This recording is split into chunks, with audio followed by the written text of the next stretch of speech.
E aí, pessoal, questão de número 70 do capítulo 9 do Fundamentos de Física do Halliday. Nós temos aí na figura um disco 1, né, que está aqui, nessa posição aqui, de massa de 0,2 quilos, ou mais especificamente 200 gramas.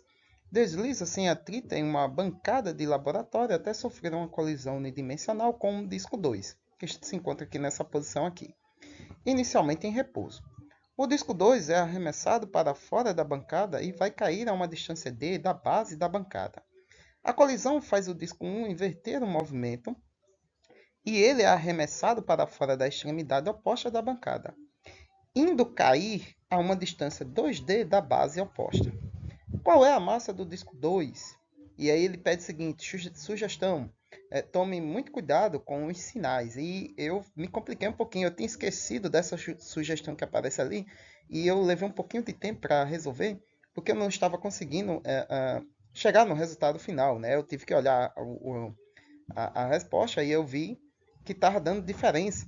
Aí depois eu lembrei, né, que a questão sugere que a gente tome cuidado com os sinais aqui dos vetores, né, que a gente está utilizando. E foi justamente isso aí que eu esqueci de fazer, e aí tive um certo trabalhinho. Mas, acontecimentos à parte, vamos aqui ao que sugere o nosso problema. Então, o disco 2 vai lá, colide com o disco... Perdão, o disco 1 vai lá, colide com o disco 2, ricocheteia, né? Ambos caem para fora da bancada. Na colisão, o disco 1 inverte o seu movimento e cai a uma distância 2d da base da bancada, enquanto que o disco 2 cai a uma distância d da bancada.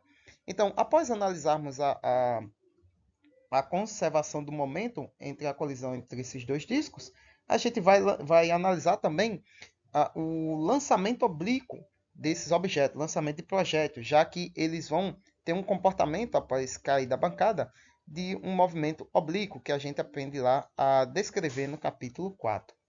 Dessa forma, nós vamos fazer o seguinte.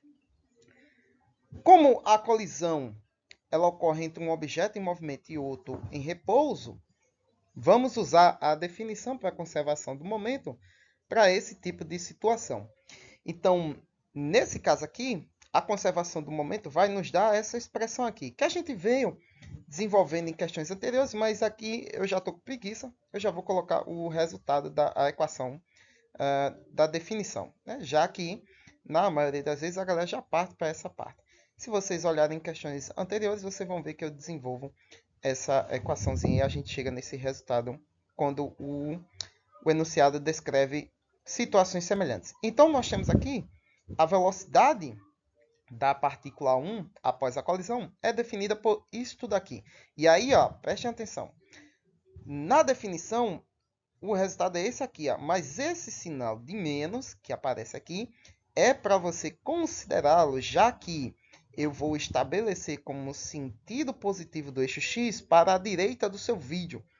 E como após a colisão o disco 1 se movimenta no sentido contrário, então eu vou multiplicar tudo isso aqui por menos 1 para que a velocidade do disco 1 após a colisão, né, tenha um sentido negativo, né, em direção ao sentido contrário do eixo X, né, por esse sentido negativo. Já o disco 2 permanece da mesma forma. Então, a velocidade do disco 2 imediatamente após a colisão vai ser dada por esta expressão aqui.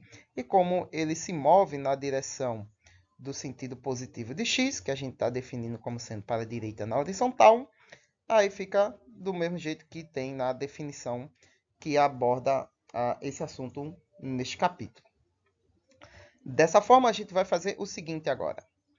A velocidade do disco 1 é no sentido oposto do eixo X e a velocidade do disco 2 é no sentido positivo do eixo X, certo? Agora vamos analisar o lançamento oblíquo desses dois discos. Na verdade, a gente nem precisa analisar o seu deslocamento no eixo Y, né, que é o tempo de queda, porque a gente vai ter o seguinte, ó. Como a descrição do movimento é a mesma, né, então, como a gente sabe lá no capítulo 4, né, que o lançamento oblíquo, né, como a gente faz lá a deduções das equações e tudo mais, a gente sabe que independe da massa do objeto, né, porque a aceleração da gravidade atua sobre os objetos independente da massa, obviamente porque aqui a gente vai desconsiderar a resistência do ar e outras coisas, né? Lembre-se que a superfície também não tem atrito. Então, a descrição do movimento desses dois objetos vão ser idênticas, com a diferença de quê? A diferença das velocidades, né, com qual eles vão ser lançados horizontalmente. É que a gente sabe aqui que a velocidade 1 é diferente da velocidade 2. Por isso que o objeto 1 vai cair a uma distância maior do que da do objeto 2. Então, nós temos simplesmente que analisar o movimento dessas duas partículas na horizontal. A gente não precisa se preocupar com o movimento na vertical. Por quê? Por causa disso aqui, ó. A gente tem aqui a velocidade da nossa partícula 1 na horizontal, que vai ser x vezes t, né, que é a velocidade média. Lembre-se, o movimento horizontal no lançamento oblíquo, quando não está sujeito a acelerações na horizontal, a velocidade é constante, então a gente pode descrever pelo movimento uniforme. O menos é para garantir que o valor seja negativo, né, já que ele está se movendo no sentido negativo do eixo x. A mesma coisa acontece para o bloco 2, né, para o disco 2, na verdade. E como a descrição do movimento é a mesma, né, então o tempo que eles vão levar para cair vai ser o mesmo, porque a altura é a mesma, a aceleração da gravidade é a mesma, a velocidade horizontal não influencia no movimento do eixo vertical, né, já que eles partem do repouso, né, que é assim que eles deixam a bancada, eles adquirem velocidade no eixo vertical por conta da aceleração da gravidade. Então, a aceleração é a mesma, o tempo de queda vai ser o mesmo para os dois objetos. E aí eu posso relacionar essas duas equações da seguinte forma. O tempo de queda vai ser o mesmo para os dois objetos, dadas as explicações que eu dei agora há pouco. Dessa forma, eu posso relacionar essas duas equações da seguinte forma, né? Eu posso isolar o t na equação da velocidade 2, do disco 2, e substituir na do disco 1. Então, nós temos o seguinte. A velocidade do disco 1 vai ser igual a menos a distância que o disco 1 vai cair da bancada, multiplicado pela velocidade do disco 2 sobre a distância que ele vai cair da bancada. Então, x1 e x2, né, valem, respectivamente, 2d e d.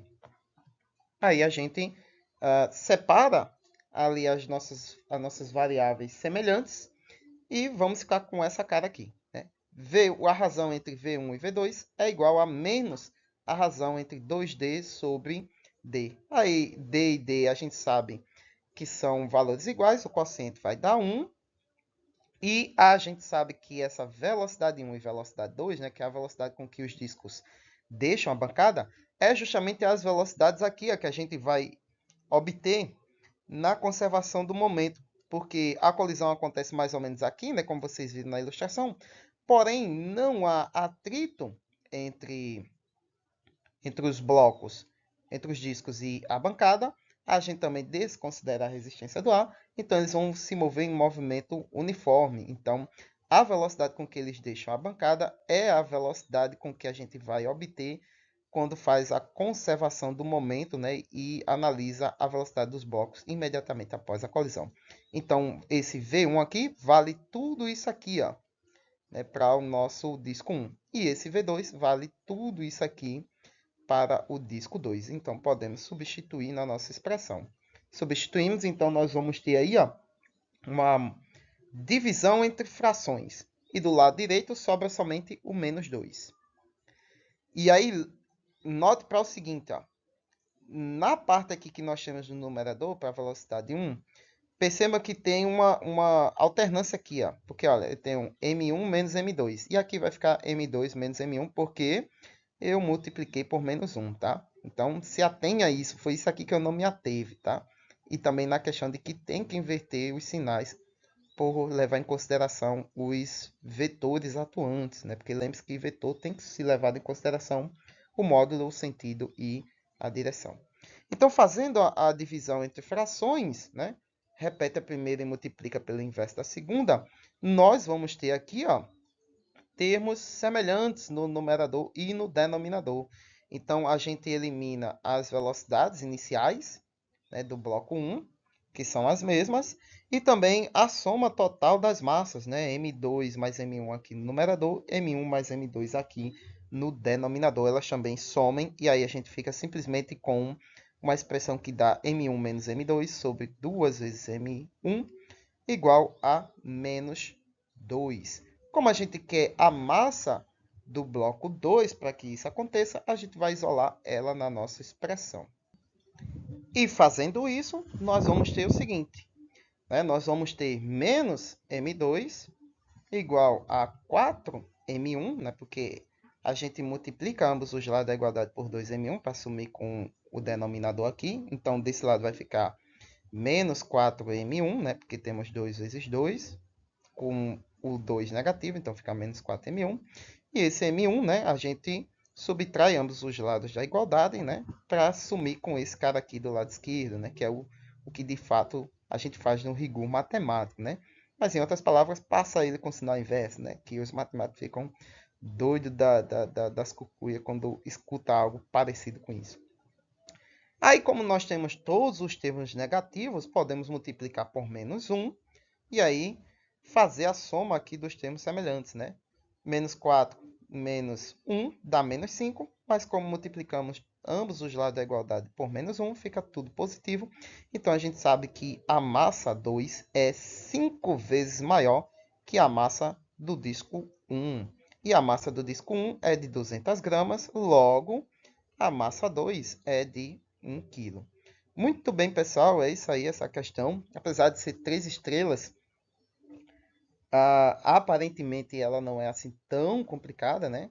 Apesar de que, se você não se ater nos pequenos detalhes, né, que ela sugere, ela acaba realmente se tornando difícil, né? Mas depois que você saca, né, isso daí, ela acaba se tornando relativamente simples. E era o que o meu professor na faculdade dizia, né? O problema da questão é você ter a sacada certa, né? Ou seja, entender a sacada daquilo que ele pede. Quando você não entende isso, realmente a questão se torna difícil. E aí você não consegue chegar no resultado final. Mas depois que você consegue sacar o enunciado dela, né? Ou seja, aquele detalhezinho que vai fazer com que você chegue no resultado final, aí a questão após isso se abre e se torna relativamente fácil. Muito bem, pessoal, é isso aí. Espero que tenham gostado, espero que tenham acompanhado comigo a linha de raciocínio, né? E ajudado vocês na compreensão da questão. Curtam, compartilhem, se inscrevam no canal. E como sempre, dúvida, crítica e sugestões aí embaixo na caixa de comentários. E até a próxima questão.